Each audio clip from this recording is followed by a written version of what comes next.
이 사건은 1982년 10월 17일에 공소시효가 끝남으로써 이제는 범인을 붙들어도 처벌할 수가 없게 됐다. 경찰과 검찰과 법원과 언론이 고문과 조작과 오판과 오보로서 무고한 사람들을 고생시키는 틈을 타서 범인은 면죄부를 받고 만 것이다. 힘없는 서민들이 경찰, 검찰, 법원, 언론의 총공세에 직면할 때 얼마나 비참하게 되는가를 이 사건은 똑똑하게 보여주고 있다. 제도의 범죄는 처벌되지 않고 개인의 피해는 회복될 수 없음을 고문 후유증으로 40대에 요절한 김기철 씨는 폐인이 된 그의 몸과 정신으로 입증하였다. 이 기사는 1981년부터 1982년에 걸쳐 월간 마당에 쓴 것이다.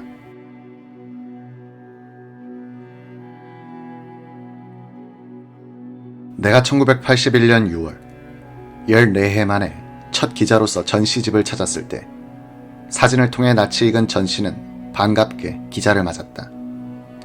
남동생과 노부모 및 아내와 딸 등 5 식구를 부양하는 의젓한 30대의 가장으로 변한 그의 모습에서 기자는 지난날의 고통의 흔적을 찾아볼 수 없었다. 40평의 대지 위에 2회 전 새로 지었다는 22평짜리 아담한 양옥은 부산 동래 금정산 기슭의 숲을 배경으로 하여 깔끔하게 그들 가족을 감싸고 있는 듯했다. 언젠가는 한번 밝혀야 할 얘기지만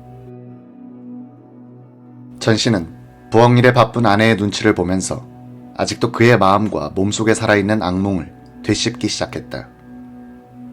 그들이 나를 내보내주기 전에 고별 대접을 해주더군요. 해운대 여관에서 나흘 만에 처음으로 밥도 먹이고 목욕도 시키고. 그런데 목욕탕에서 몸을 씻는데 말입니다. 천정에서 물방울이 뚝뚝 내 몸에 떨어지는데 그것이 깜짝깜짝 놀랄 만큼 아픈 거예요. 내가 이거 신경이 좀 이상해졌다는 생각이 문득 들더군요. 전 씨는 풀려 나온 뒤 동부경찰서 바로 옆에 있는 봉생신경외과에 입원했다. 이틀 뒤 그는 다시 부산대학병원 신경외과로 옮겼다. 2주 뒤 그는 퇴원했다. 전 씨는 그때 진단서를 뗄 수가 없었다고 한다. 떼어주겠다는 의사가 없더란 것이다. 진단서가 없으니 고문을 받았다는 증거도 세울 수 없었다. 퇴원 뒤 통원 치료를 받다가 곧 돈이 떨어졌다. 그때 전 씨의 집안 사정은 말이 아니었다. 아버지는 1급 상위 용사였다. 전 씨의 첫 돌날에 증집된 아버지는 인천 상륙작전에 참여, 압록강까지 진격했다가 중공군의 공격을 받고 부대에서 이탈, 고립됐다. 그는 어깨에 총상을 입은 채 중공군의 포로가 됐다. 1950년 겨울부터 1953년 4월까지 신의주 포로 소용소에서 고생하다가 포로 교환으로 살아 돌아왔다. 동상으로 오른쪽 세 손가락을 잃고서 이 불구 아버지의 연금 6,000원과 어머니의 구멍가게 수입금 월 7,000원으로 전씨네 6식구가 생계를 잇고 있었다. 전씨가 재수하면서 가정교사를 하여 월 7,000원쯤 보탰는데 이것을 그 소동 뒤 집어치웠다. 퇴원 뒤 치료비가 모자라 전씨는 집에 누워있기만 했다. 온몸에서 힘이 빠져나가고 몽롱한 정신상태가 계속됐다. 보다 못한 어머니가 전씨를 손수레에 싣고 거적으로 덮은 뒤 식경마당으로 밀고 들어가 내 아들 살려내라고 대들기도 했다. 그제야 형사들이 찾아와 합의를 하자고 했다. 합의금으로 5만원을 제시했다. 결국 전 씨는 25만원에 경찰과 합의, 민 형사 간에 앞으로는 더 문제 삼지 않겠다고 약속했다. 그 뒤로도 전 씨의 정신 상태는 악화될 뿐이었다. 우선 속골이 아파 미칠 지경이었다. 마취를 하지 않고 생다리를 절단하는 그런 아픔보다 더한 것 같았어요. 그 고통이 몇 시간이나 계속되곤 했어요. 길을 걸으면 땅이 45도쯤 비스듬히 기울어져 보일 때도 있었다. 그래서 전봇대를 붙들고 어지러움을 가라앉히기도 했다. 이웃의 동정은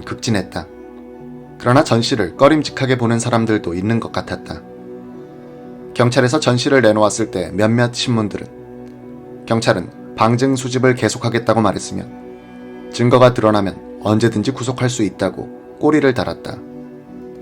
마치 증거가 없어 못 잡아 넣는 것처럼 보도했다. 이 때문에 전시를 속으로 의심하는 사람들도 덜어 있었다는 것이다. 전시 부모는 아들의 환경을 바꿔주려고 그를 양산 통도사의 취우남에 보내 정양을 시켰다. 이 암자의 한 친구가 위문차 놀러 왔더군요. 그 친구는 사흘 동안 같이 자면서 나의 손목시계의 얘기를 꼬치꼬치 캐묻지 않겠어요. 뒤에 다른 사람으로부터 들은 얘기로는 경찰의 부탁을 받아 뭘 캐내려고 날 찾아왔을 거란 거예요. 이 암자의 방세가 너무 비싸 1968년 봄 전씨는 양산군 기장면 백두사로 옮겼다. 혼자 산속에서 조용하게 있어도 그의 병세는 좋아지지 않았다. 머리가 빠개질 듯 아프고 신경통 환자처럼 뼈마디가 쑤시면 자살 생각이 문득문득 떠오르기도 했다. 그때마다 부모님을 위해 살아야 한다. 내가 잘된 뒤 보자고 이를 악물었습니다. 순전히 오기로 버틴 것이었습니다. 어떨 때는 이러다가는 미쳐버리는 게 아닌가 겁이 솟아나기도 했어요. 근하군 살해범 일당 4명이 일망타진됐다는 반가운 소식을 전씨가 들은 것은 바로 이 암자에서였다.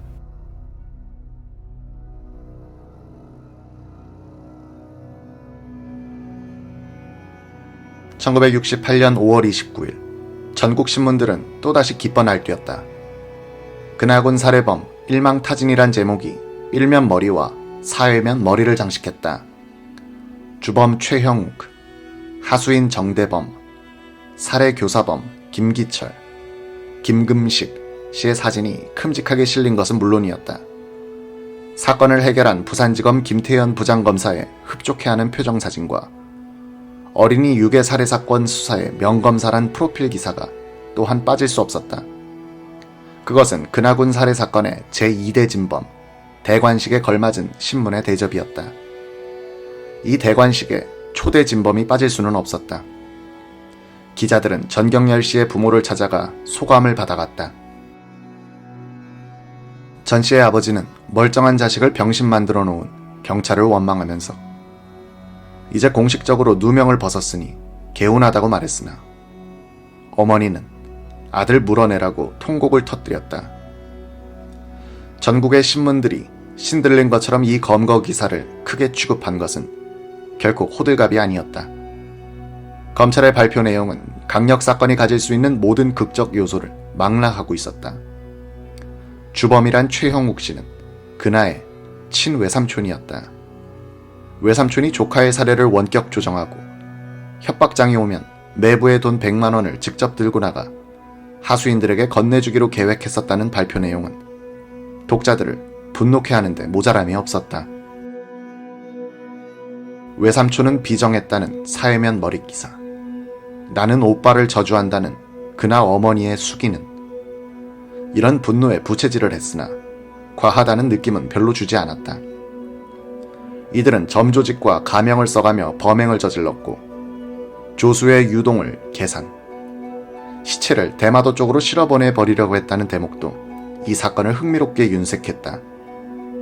이들이 국가가 보장하는 알리바이를 얻기 위해 대구 교도소 교도관들을 매수, 복역 중이던 김금식을 범행 당일 하루만 빼내어 사용한 뒤 다음날 다시 깜빵으로 복귀시킴으로써 완전 범죄를 노렸다는 줄거리는 어떤 추리소설의 경지도 앞서는 수준이었다. 그래서 독자들은 검찰의 엘리트가 역시 경찰과는 다른 점이 있다면서 이 어려운 사건을 풀어간 김태현 검사의 쾌거를 칭송해 마지 않았다. 6월 20일 검찰은 4명의 교도관을 포함한 7명을 가중 뇌물 약속, 허위 공문서 작성, 동행사, 간수자 도주 원조, 강도살인, 사체유기, 도주, 직무유기 등 8가지 죄명으로 기소했다. 부산지법에서 열린 공판에서 6 피고인들은 한결같이 범행을 부인했다. 검찰 수사에서 자백을 한 피고인들도 그것이 자신들을 공산당으로 모는 절박한 상황에서 한 임의성 없는 자백이었다고 말했다. 다만 김금식 씨만은 범행 사실을 적극 시인했다. 그마저 10월 21일의 9회 공판 때부터는 심경 변화를 일으켰다.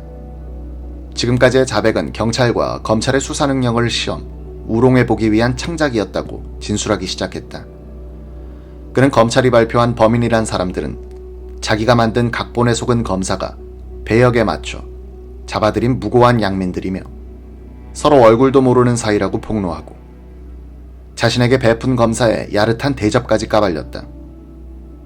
그러나 1심 판사는 1968년 11월 22일 전원의 유죄를 인정, 최형욱, 김기철, 김금식 씨에게는 사형을 선고했다. 항소심 선고 공판은 그 이듬해 3월 21일 대구 고법에서 열렸는데 이번엔 전원에게 무죄가 선고됐다. 6월 25일에는 대법원이 전원에게 무죄 확정 판결을 내렸다. 2대 진범들도 가시관을 쓴 무고한 사람들로 밝혀진 것이었다.